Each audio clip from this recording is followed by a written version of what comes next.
What's the deal, y'all? This your man King Eric, the media assassin, coming at y'all with another video. Be sure to subscribe and the like button for me. So I wanted to get more in depth with this whole ordeal with the New Day. And for what is revealed to me, according to certain sources, it appears to be a contract negotiation. They signed a new deal, I think an extension deal last year or the year before last. So with the acquisition, since this acquisition of TKO, it seemed as though with them now being more involved in the creative booking side of things, they also feel that they can reconstruct some of these deals. And you see the play here. You kind of see the play here. Because you look at what Dana White is trying to do. Dana White is trying to abolish the Muhammad Ali Act. Because the new way of negotiations is going to be basically leaving these athletes high and dry in the back end with no protection. But on the key, they're going to be making more money than ever. But there's a price with that. You get jerked, that's it. You're not going to have the Ali Act to protect you. You don't have these acts to pretty much protect you. But basically what they're trying to do is get away with robbing you legally. Like you can't take, from what I understand, you can't take it to the courts.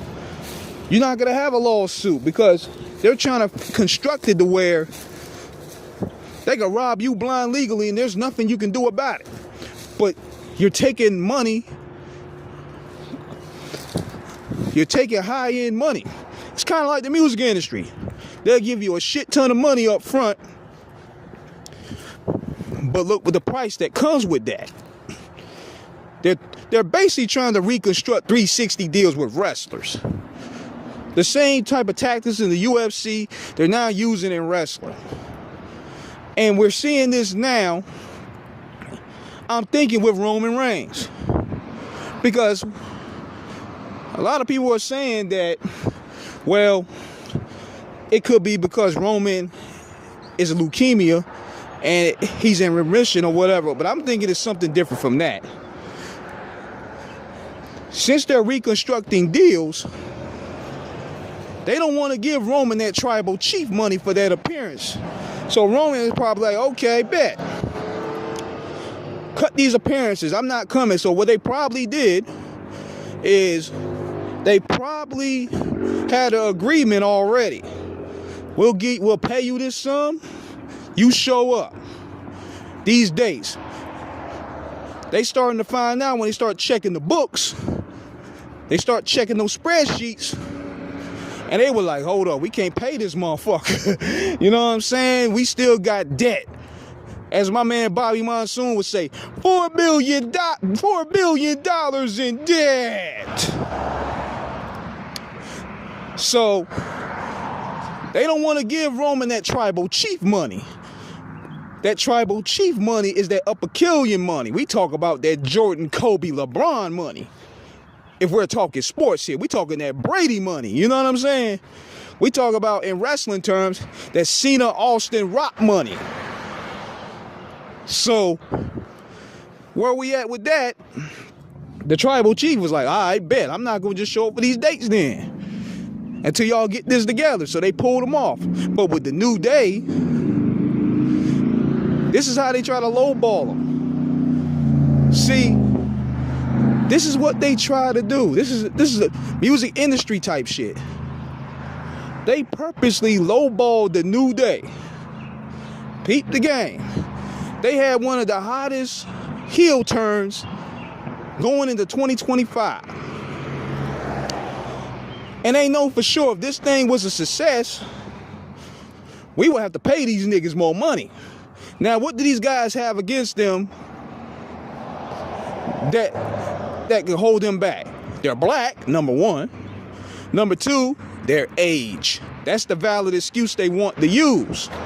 So even with Big E being not able to compete, They still could have had these niggas dominate the Raw tag division. Have them dominate the Raw tag division, clean up the whole division. Then you reunite the Usos later down the line. Then you get the Hardys down the line. Then you get the Lucha Bros down the line.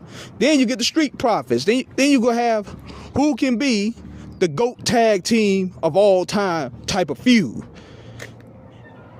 Then you're going to invite AAA wrestlers. You're going to invite TNA wrestlers. Any way, shape, or form to build the credibility back. Because the tag team division at this point is in shambles. And they fumbled the New Day at that. So now, the New Day is heatless. They ain't got shit going on. They ain't doing nothing. So now, they can go ahead and say this. Well, you guys ain't hot no more. You guys ain't, you guys are not selling tickets. You're older now. And plus, we already got another Kofi, Javon Evans. He could do everything you can do, and plus he's younger. But see, the New Day is probably looking at it like, damn, I got longevity here. We sold bootios, pause. We sold merch. Vince McMahon had me as a lifer for a reason. And plus, here's the thing on the New Day's argument. Y'all motherfuckers sitting there boasting every single week. We doing the highest numbers. We doing the highest gates. We doing red hot numbers. Attendance is at an all-time high. We're doing the best business since the Attitude Era. We doing more business than the Attitude Era and Hulkamania combined. But yet, y'all claiming to be making all this guap, but you can't pay us? You can't pay us after all this shit y'all be boasting about? Y'all can't pay us? We just want to increase. We want to be lifers here.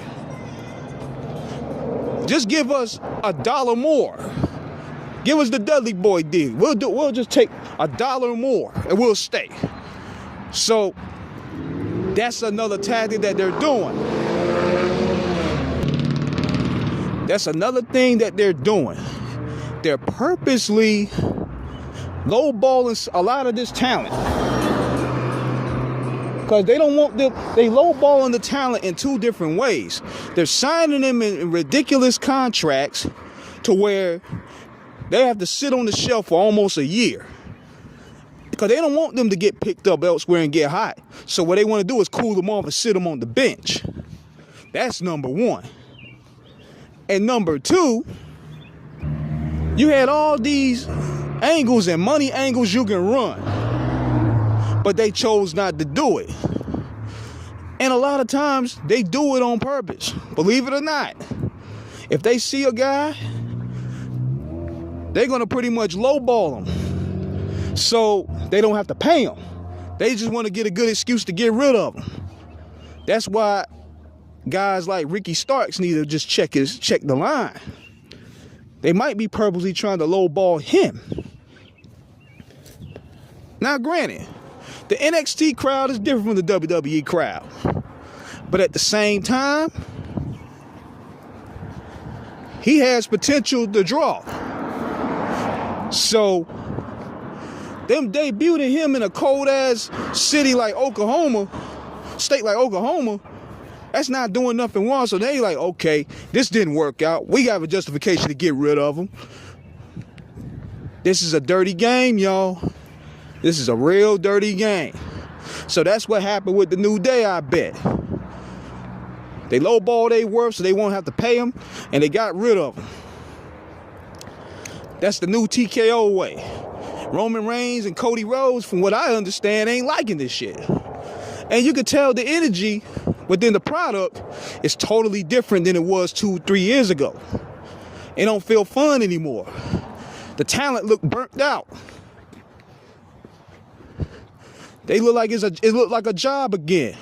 And they looking, damn, maybe we were better under Vince McMahon. But let me know what you guys think, man. Subscribe, hit the like button. Peace.